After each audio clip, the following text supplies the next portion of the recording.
Shining City Audio, a John Meacham and C13 original studio. One powerful example of what was happening can be seen in federal housing law. Do you know how far your pay will go in buying a house?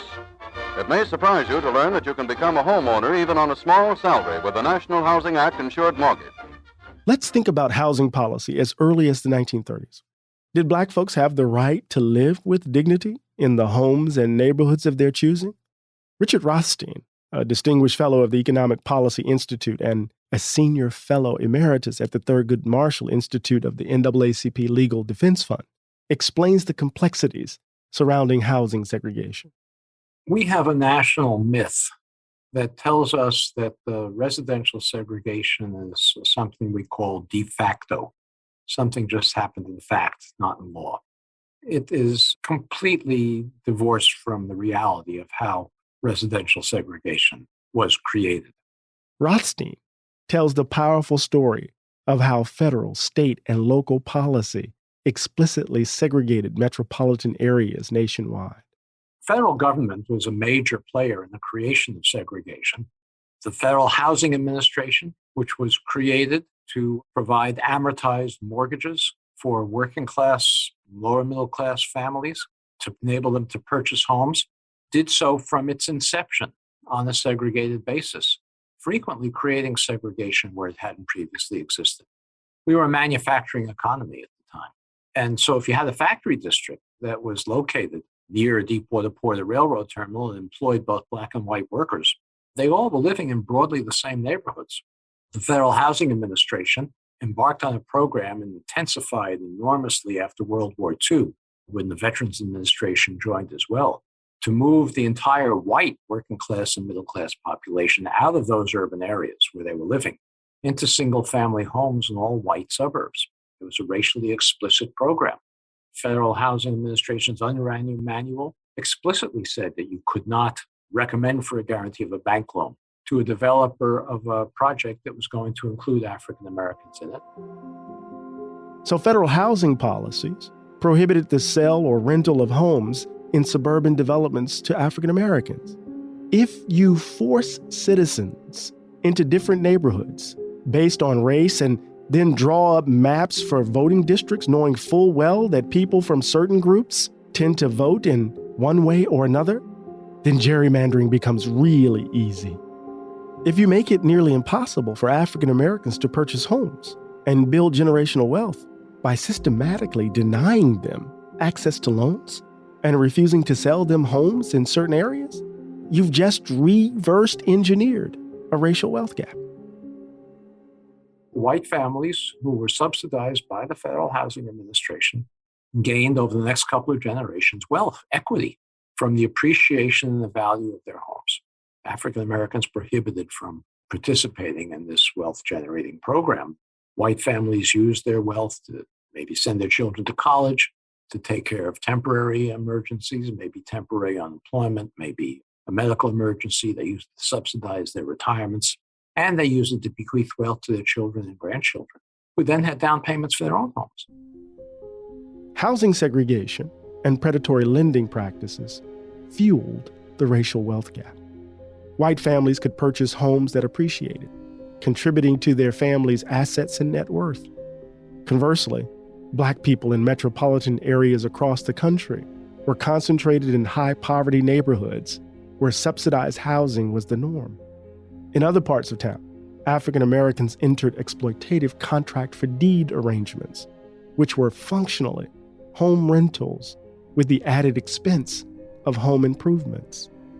Black families have simply not had the opportunity to accumulate wealth in the same way that white families have. And yet, all too often, the racial divide in this country is explained with no reference to this history. African Americans were prohibited from participating in this wealth-generating program. Today, African American family incomes are about 60% of white family incomes. African American, you would think, household wealth would also be about 60% of white household wealth. You can save the same amount of money from the same incomes. But in reality, while African American family incomes are about 60% of white family incomes, African American household wealth is about 5% of white household wealth. And that enormous disparity is entirely attributable to unconstitutional public policy practiced by the Federal Housing Administration and the Veterans Administration.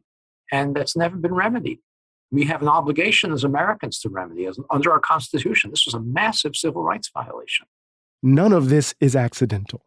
Like the death of Reconstruction, like state-sanctioned terror during this dark moment in African American history, and like the design and implementation of the Jim Crow laws, these realities are the result of deliberate policy decisions.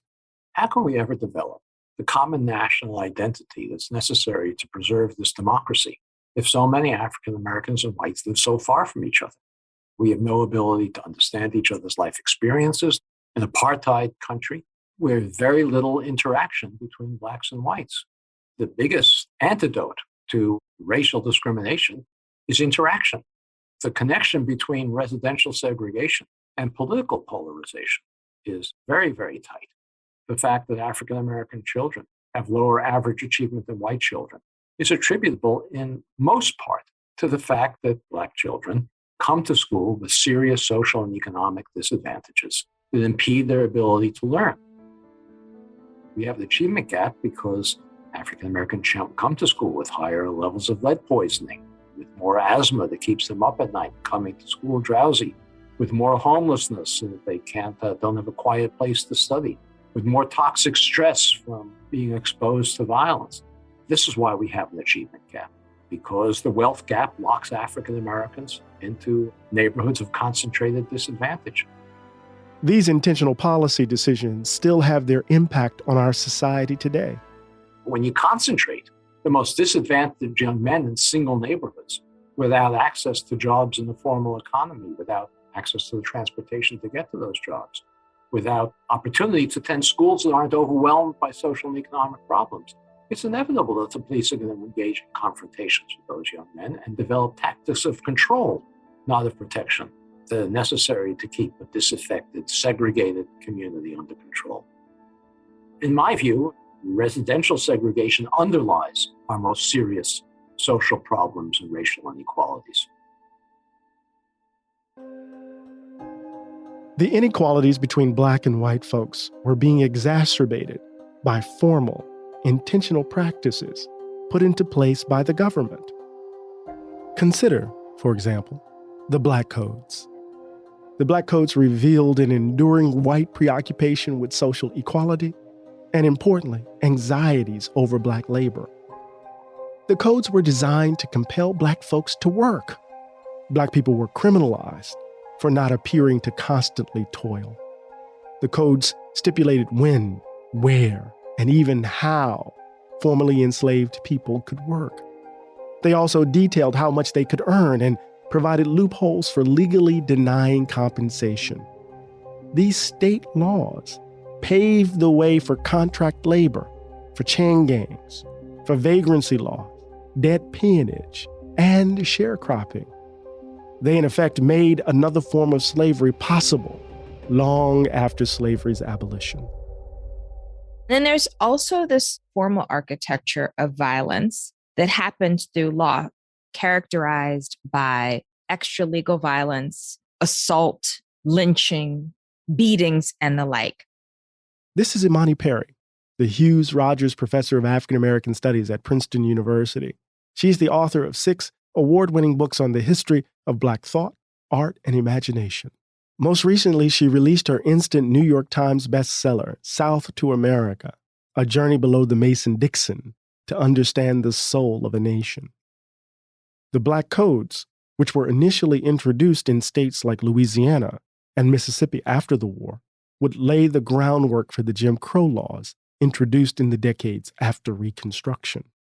So, for example, most Black Americans in the South are doing some form of agricultural labor. And they are, as a function of how state legislatures are working, being forced into year-long labor contracts.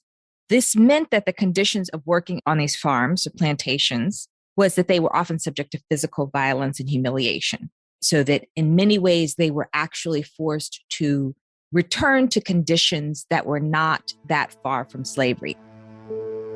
To be sure, emancipation from slavery marked a substantive change in the lives of African Americans for which there was no precedent. But these advances were just the first steps in a long but still not complete march toward liberty and justice for all. However, a brief glance at our history as a nation reveals how easy it is to undo progress, to change the laws, to lose the moral will to build a more just society. At the federal level, there's a state failure for protection. And at the state level, there's this aggressive posture of trying to bring them back as close to a position of enslavement as possible.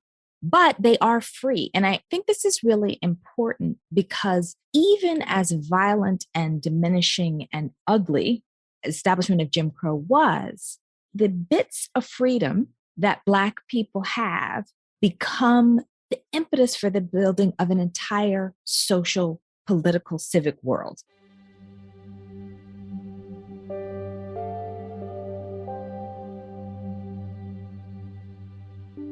Black people aren't reduced to passive objects of violence.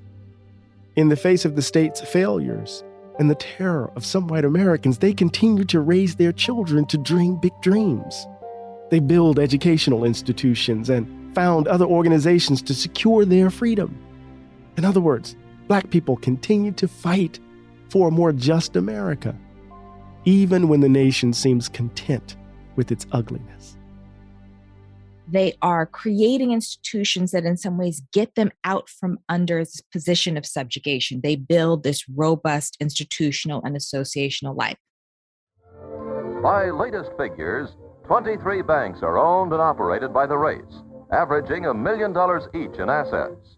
These banks play an important role in promoting the growth of new businesses. So they are creating schools. The desire to be educated is one of the primary desires of people who have been emancipated. They're building civic associations. They are building public life, whether that's in the form of social programs, community programs, educational programs. There's almost a collective decision, once excluded from the dominant order, once excluded from political participation, to turn inward and build an alternative space for civic and political and really citizenship types of belonging. I think it's really important to juxtapose the violence, the humiliation, the subjugation that is part of the larger social, political, labor world of Black Americans and what they build inside their communities and how that becomes formalized. It becomes ritualized. In spite of systemic efforts like housing policy to exclude and limit the life chances of African Americans during the Jim Crow era, Black people insisted on creating meaningful and culturally rich lives for themselves and their communities. Their determined pursuit of educational opportunity is particularly instructive. Decades removed from the conditions of slavery, of being what one historian called, quote, the creatures of another's will, Black people continued to resist subjugation through an abiding investment in education. Literacy and knowledge were seen as critical tools for freedom. The sort of great under-acknowledged piece of Black social movement in the 20th century is the school as an institution.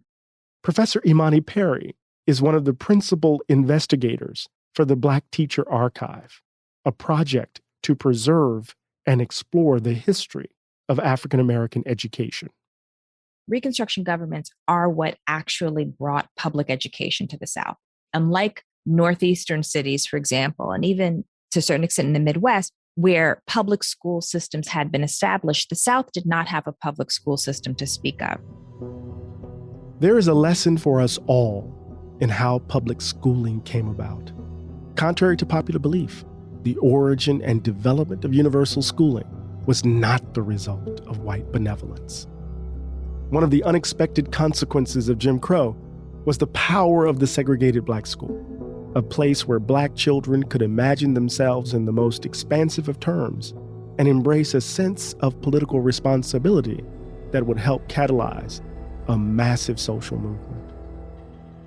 It was really Black people in the context of Reconstruction government who were saying public education is essential for citizenship, for membership. And this is partly motivated by the exclusion and actually the absolute punishment and sometimes violence and death even for enslaved people who had learned to read.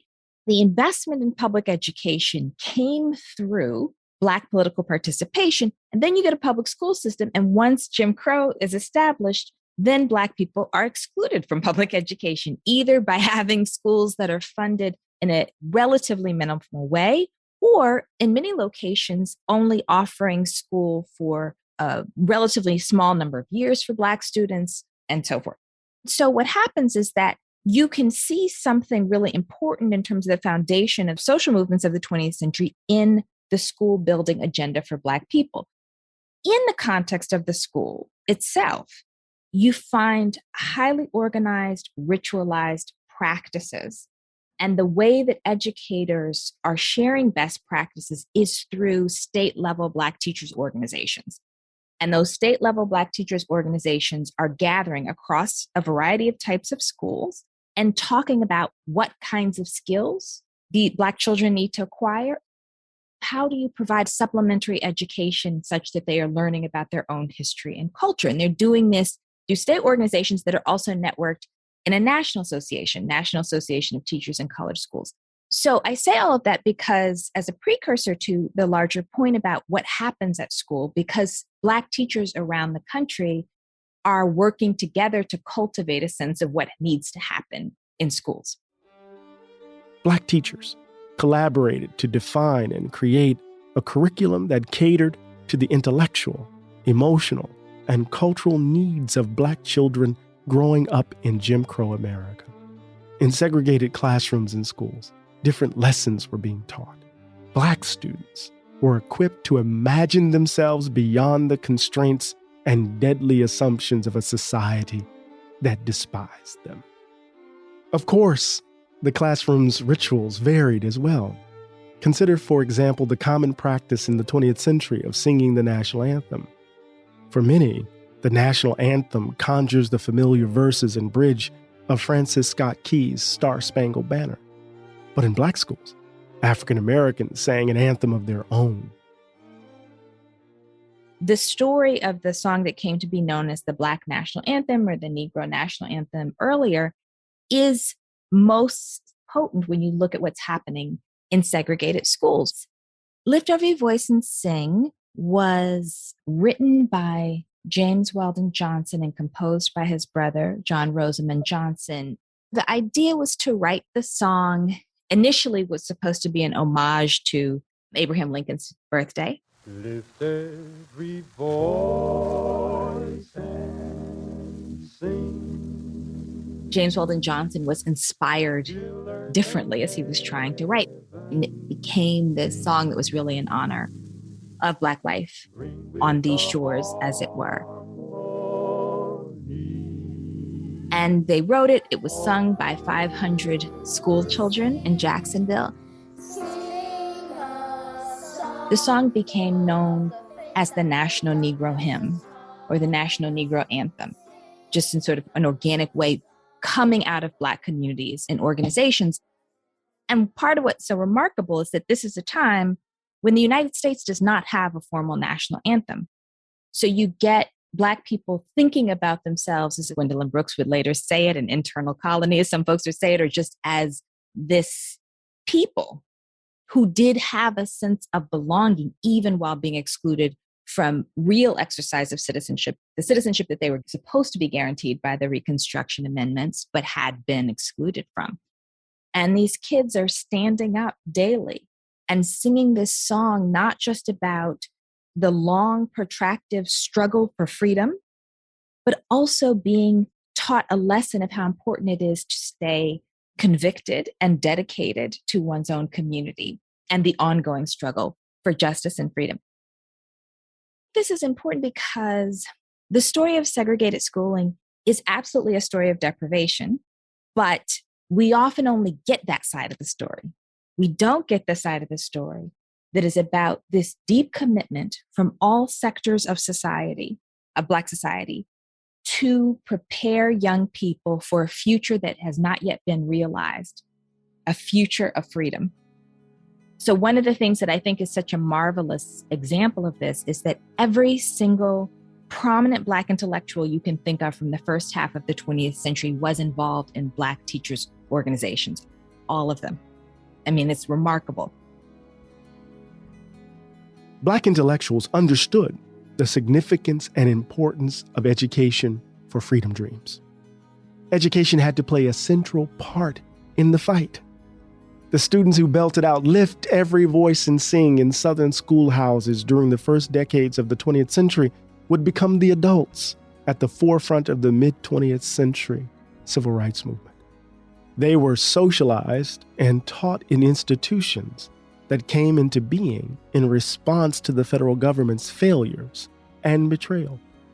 These children, and the teachers who taught them, refused to believe what the world said about them.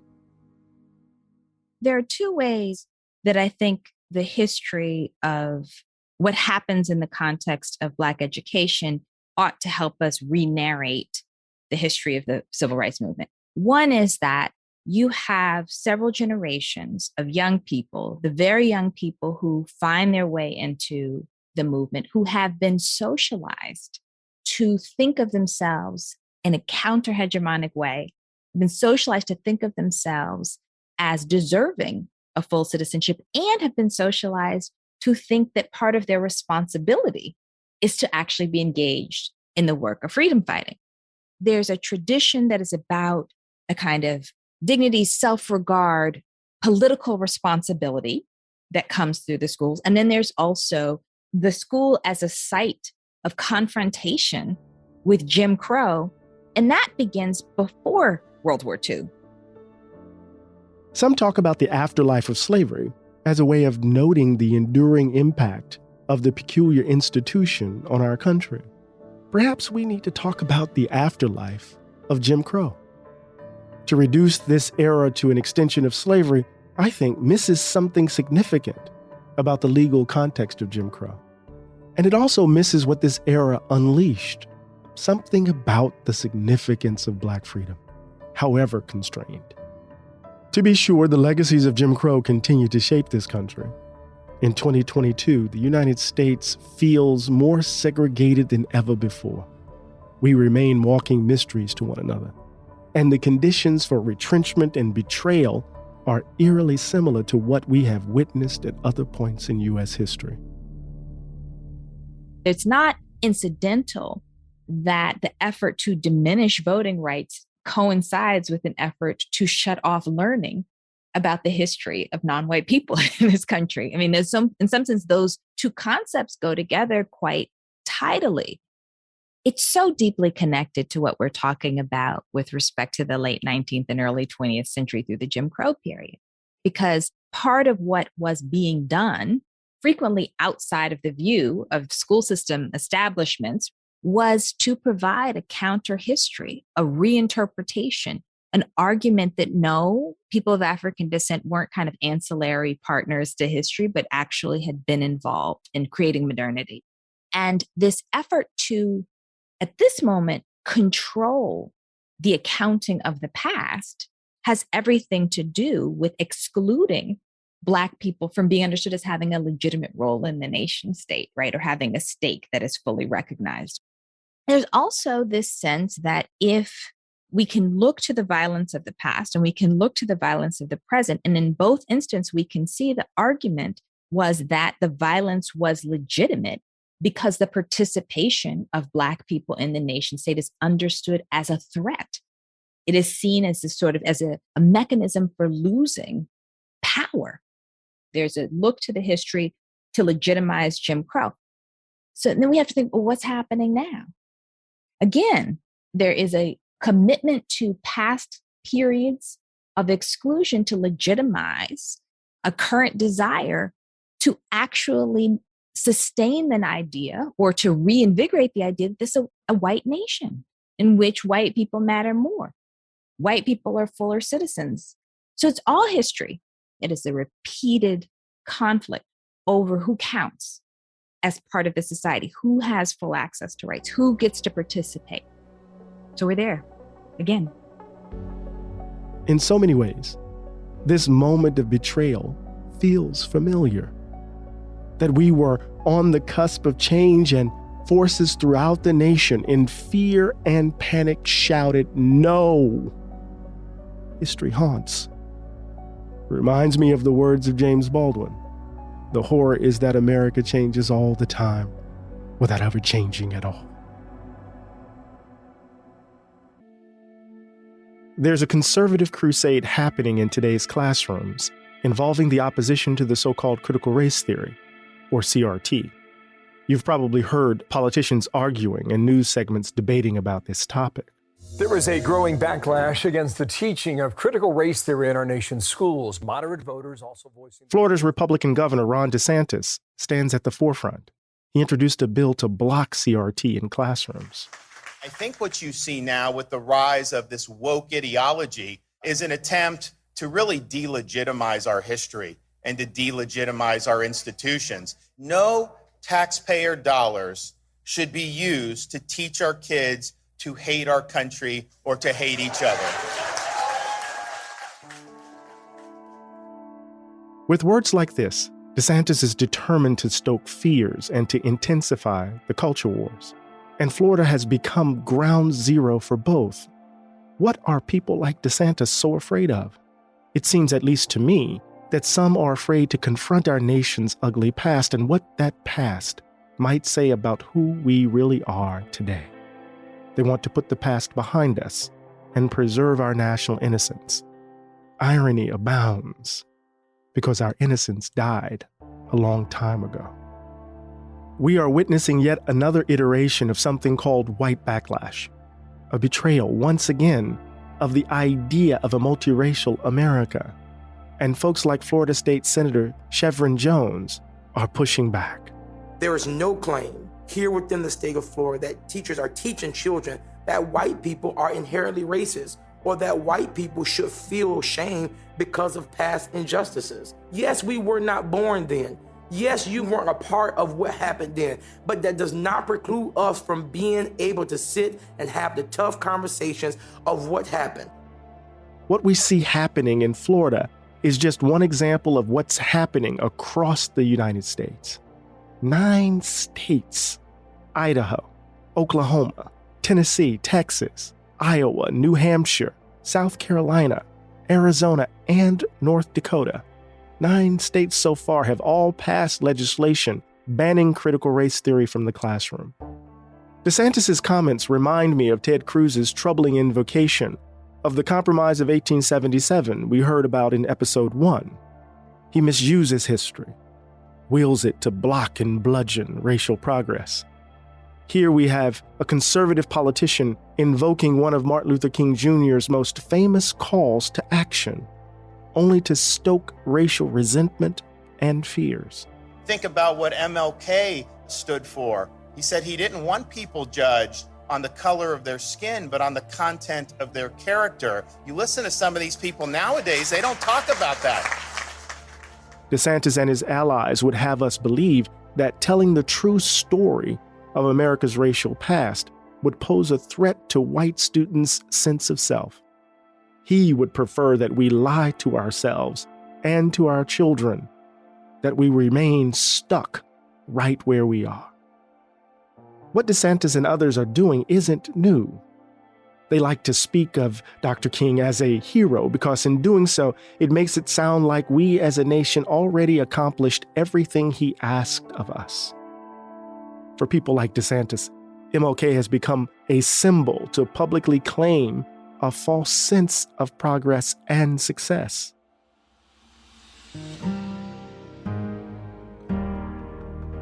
In this episode, we'll examine the period right after the Civil Rights Movement and the Black Freedom Struggle to understand how white betrayal impacted the nation.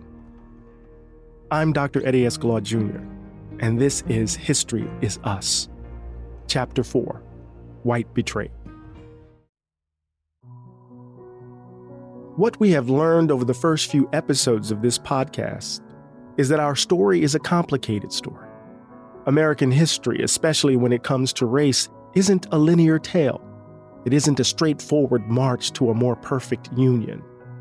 Our journey is one of fits and starts, of one step forward, two steps backward. We are an imperfect and diverse nation, trying desperately to figure out how to live together.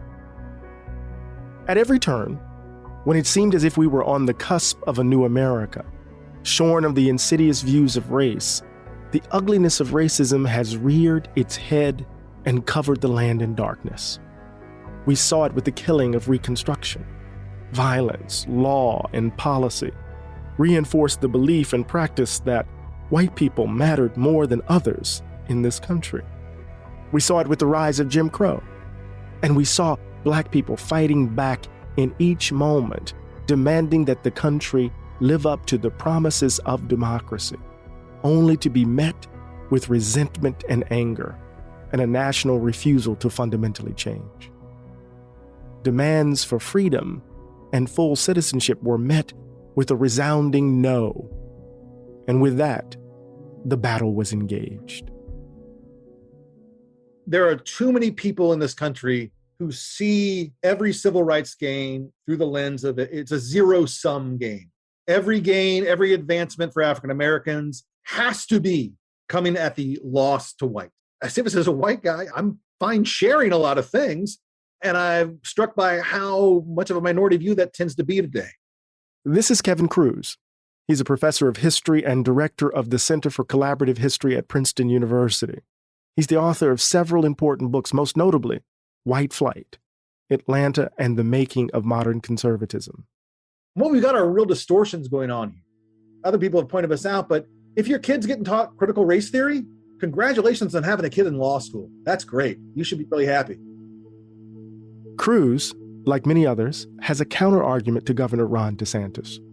What DeSantis and his allies call CRT is not actually what scholars would describe as critical race theory. Critical race theory is a framework that uses ideas about race, society, and the law to expose how American institutions, systems, and policies work in tandem to produce inequality. It was initially a set of ideas explored in law schools around the country, but is now foundational to a wide range of disciplines in the academy. But none of this is taught in primary schools. DeSantis and his supporters simply don't want Black history in school curriculums. But your kid in grade school is not being taught this. And a book about Rosa Parks or Martin Luther King Jr., even if it has some white people in it that were mean to them, that's not teaching your child to feel bad about themselves. My kids read lots of books on both of those. And never once did they come to me saying, oh, Dad, clearly I'm just like these Klansmen. I'm just like these segregationists. And I would say to anyone who's worried that their kids are going to read a story and identify with the villains, that's maybe a conversation you need to have with yourself and your spouse and your child because something has gone horribly wrong. Because most kids have empathy for anyone who is suffering. I'm German. When I read about Anne Frank, I didn't identify with the Nazis just because I'm German descent. And so it baffles my mind that people are taking this away. We learn about the past because it happened. And this assumption that you'll be a better patriot if we iron out all the bad parts of history is ludicrous. You're not going to be a better patriot. You're just going to be less informed. Contrary to DeSantis' suggestion, history education is not meant to teach students to hate each other.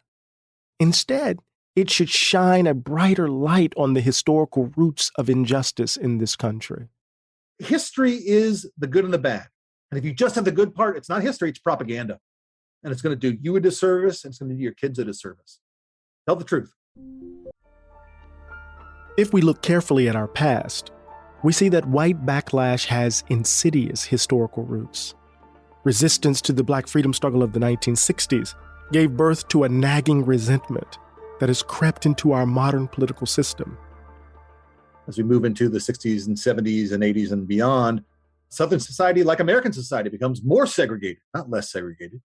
It becomes more divided, not less divided. And it happens because when we talk about desegregation, we're only talking about a certain set of institutions. In the South, feelings of resentment and determined disregard for the new laws of the land flourished. As you can imagine, even with the major legislative and judicial gains of the civil rights movement, even after ending segregation, the hearts and minds of many white Southerners did not change overnight. In fact, white politicians, business people, and community organizations designed new systems to maintain the racial status quo. Segregation and racial discrimination were hardly a thing of the past, and people were creative in defending both. Professor Cruz takes us to Atlanta, Georgia, to think through the broader national feeling around multiracial democracy in America in the 1960s. It's a complicated reaction because the story the South tells itself, a story that comes into focus in Atlanta, that comes in throughout the entire South, is a celebratory one of, yes, we had an ugly past, but we wrestled with it. We had some Native heroes, many African Americans, but some white heroes too, who forced us to go through this crucible and come out the other side, and we are now a new South, right? We have learned our lessons, right? And the story there is one in which segregation is vanquished, in which segregation is driven out of the public sphere and driven out of the hearts of individuals too. That's not the case. Exactly. Local governments were creative in their observance of the Brown v. Board of Education decision. Sure, it was decided that legal segregation was unconstitutional, but the court ordered only that states end segregation with, quote, all deliberate speed. How vague. So with all deliberate speed, segregation remained totally normal in everyday life. To be sure, in highly regulated and policed spaces like schools and on public transit, integration became more normal. But those changes drove a particular white reaction, a form of backlash that ensured American life would remain, at least to some extent, divided by race. The national story of this was one in which we're talking about segregated schools. The first black kids walk up the stairs and go in that front door. Problem solved. The school is integrated. The defiance is over. We're done, right? The federal marshals made sure no harm came to the children or their parents as they entered and left school. There's a story that goes on within that school, where those children are often segregated or ostracized in a number of ways. It goes on in that community as white parents pull their kids out of the schools, as they pull their families out of those neighborhoods and move them either into private schools inside the cities or public schools in the lily white and still segregated suburbs. So this repeats itself across Atlanta in a variety of spheres and across the South. And so I think it comes into maybe the clearest focus if we look at, say, public places. And if you look at these things, they show that there had long been a sense on the part of whites in Atlanta, but again, across the South, across the nation, that these were their places. These spaces literally belonged to them. By their birthright, by their taxes, they were invested in them. And when these spaces are desegregated, they abandon them. We often conflate the two terms, desegregation and integration. They don't mean the same thing. Desegregation are the laws keeping us apart coming down. Integration is us going together on our own free will. What becomes clear is that many white Americans believed that the country they knew and loved was lost, and black people were to blame. Resentment and grievance shadowed the assent to the demand for desegregation. And the result from the legislative triumphs of the civil rights movement to the election of Ronald Reagan in 1980 was an abandonment of public space and an argument that the balance of government had been distorted by efforts to force racial equality on hard-working white folk. A de facto exodus followed that split the country in two. What we see here is, yes, they're fine with desegregation. Not fine, but they accept it. They swallow their pride often. They don't resist too violently. Desegregation happens, but the integration doesn't happen because these whites absent themselves from these public spaces. They abandon them. And then more importantly, they say, well, if we're not using these public spaces, why should we pay for them? So there's white flight in a physical sense as they leave these spaces, but it's also white flight in a kind of civic sense where they abandon all sense of a public good, of a common ground. They retreat off into a world that's all their own. It's a privatization across the range of issues they're dealing with, and they really just want to be left alone. And so they become isolated. They've retreated from this integrated space. So the South tells a story of, hey, isn't it great? We tore down those Jim Crow signs. We tore down these barriers that kept us apart. And yet there are a lot of new private barriers that are erected. Roadblocks, both physical and metaphorical, were continuously engineered to stand in the way of substantive progress. This pattern of progress and retrenchment was not just a Southern affair. Georgia, though illustrative, was hardly exceptional. A serious look at our past shows us that all too often many white Americans have mourned moments of progressive reform, viewing signs of change as an indication of their loss. And this is not just in the South. It is a national sentiment.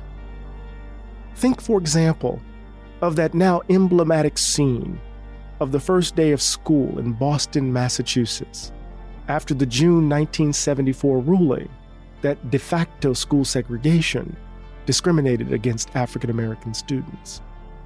The judge ordered the busing of African American students into schools that were basically all white. Black students were crammed into buses headed to white schools. Along the route, white protesters hurled bricks and bottles, eggs, and other objects at the bus. Imagine, these were children. Police officers donned combat gear to quell the enraged mob, but to no avail. By October, the National Guard was deployed to enforce the federal desegregation order. This was not Birmingham, Alabama, or Jackson, Mississippi. This was the North. Today, the people who gathered on City Hall Plaza were angry. Their battle against busing has been lost. It was perhaps their last unified stand, the last huge expression of defiance. As in the past, the politicians... The massive protest, captured on film and on camera, symbolized national resistance to desegregation orders. Let us go to our neighborhoods where our kids are safe. We want our kids safe. It's not just the people screaming in Little Rock about school integration or the people beating up the protesters and screaming about integration in Boston. It's also the kind of the more affluent white voters who don't have to be on the front lines of racial change. And I'm interested in those people too, who many would never even consider themselves conservatives and couldn't imagine behaving like that, but who are part of a system of inequality as well. Think back to Dr. Martin Luther King Jr.'s message in a letter from a Birmingham jail. He lambasted white moderates. These are the folks who imagine themselves apart from America's race problem. They are not the loud racist, but their inaction implicates them too. I see something similar when I think about the lessons of January 6th. There are those who wouldn't dare attack the Capitol, but they might hold similar views to those who did. Just to take a step back even further, I think we already know the one-line history of Donald Trump's election in 2016, and that is that the nation's first African-American president was followed in office by the man who more than any other person did more to try to assert the racist lie that he wasn't a legitimate citizen. This is Joseph Crispino, the Jimmy Carter Professor of History at Emory University. Professor Crispino specializes in the political and cultural history of the 20th century United States, particularly the post-Reconstruction South. He is the author of multiple books, including In Search of Another Country, Mississippi and the Conservative Counter-Revolution. What we've seen throughout American history is that periods of racial progress are oftentimes almost like clockwork, followed by periods of great racist reaction. We saw that in the Reconstruction period. We saw it certainly in the 1960s. We saw it even in the post-World War II period, which we forget offered a brief period of progressive reform in the Deep South. I had many friends who said this country would never elect a Black man president. And it was a remarkable moment.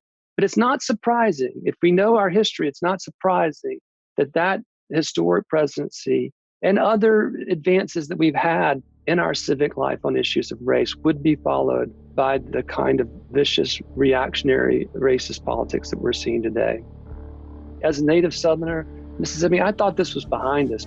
I could never have anticipated that there would be people marching with torches in Charlottesville, Virginia, and that people would be ransacking the Capitol with the Confederate flag. One people, one nation, and immigration. One people, one nation, and immigration.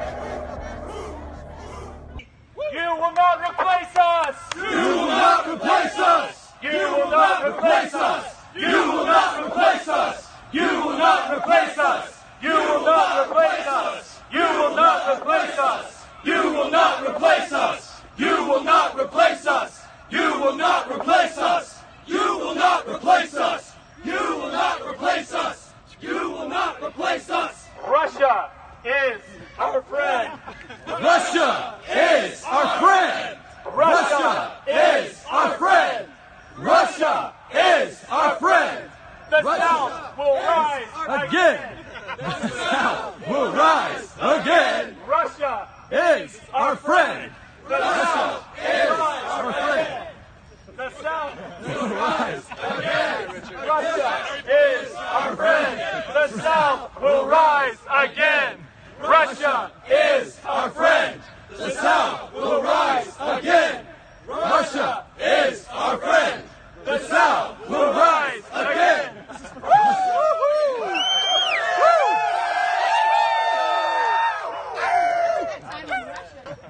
We will be back! We will be back! We will be back! We will be back! We will be back! We will be back! We will be back! We will be back! We will be back! I've said it over and over again. Our history haunts. Here we are, once again, on the precipice of fundamental change in this country. And what do we face? Resistance to that change. An assault on voting rights, on the rights of the LGBTQ plus community, an attack on the rights of women to control their bodies, an assault on what we teach and the stories we tell ourselves about who we are as a country. All too often, the South is made to bear the burden of our national sins. I'm reminded of something Malcolm X said. As long as you're south of the Canadian border, you're in the South. The problem is not with the South alone. The problem is in us. I think a lot of historians have this reaction. We're just tired because this is an old fight. This is a fight that's gone on before I was born. I mean, it's just the same old, same old. These fights over textbooks, the Scopes monkey trial in the 1920s, the fights over civil rights in the 1950s, the fights over multiculturalism in the 1970s, the fights over quote unquote political correct history in the 1990s, the fights over the Enola Gay in the 1990s, on and on. We have this every 20 years or so. And it's a tiring debate, but it goes to the fact that I think we fight over history because it goes to talking about who we are as a people. And there's a certain way in which discussion of what did happen in the past sets the stage for what could happen in the future. It should be clear by now that the current state of our politics and of modern conservatism is a much more complicated affair than at first blush. And there's even more to the story. But my aim here has been simple. Our current crisis isn't an accident of history. It is a consequence of the choices we have made and continue to make. Choices rooted in our refusal to finally grow up when it comes to race matters. Here's Matt Lassiter again. Joe Biden is a great example. It's not just the crime war and the drug war. Joe Biden was opposed to busing in Delaware to integrate the city of Wilmington and its suburbs.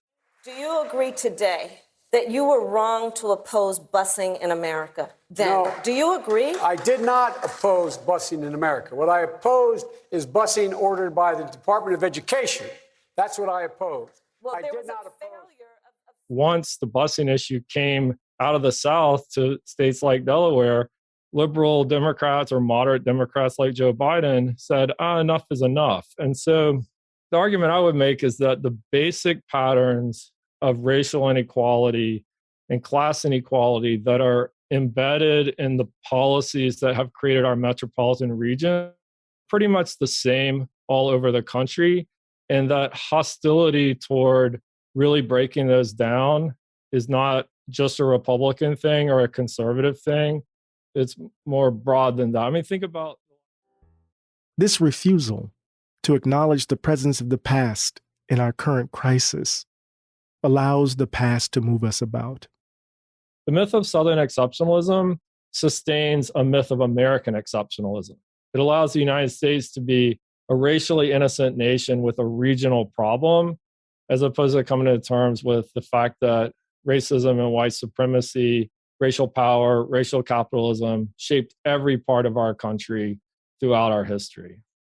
There's no question that the conservative movement and the Republican Party has capitalized on a backlash to the civil rights movement.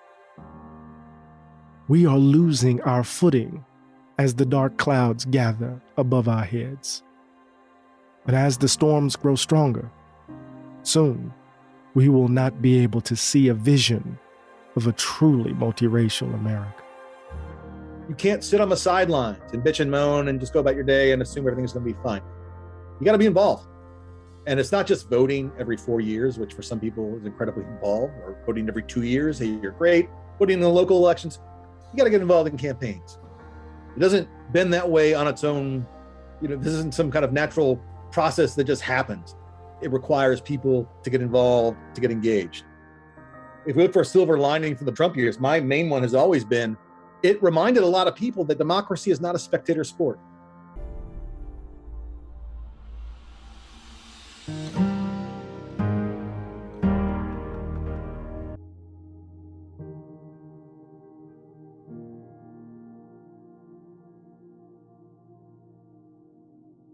Thank you for listening to Chapter 4 of History is Us, a creation and presentation of Shining City Audio, a C13 Originals and John Meacham studio.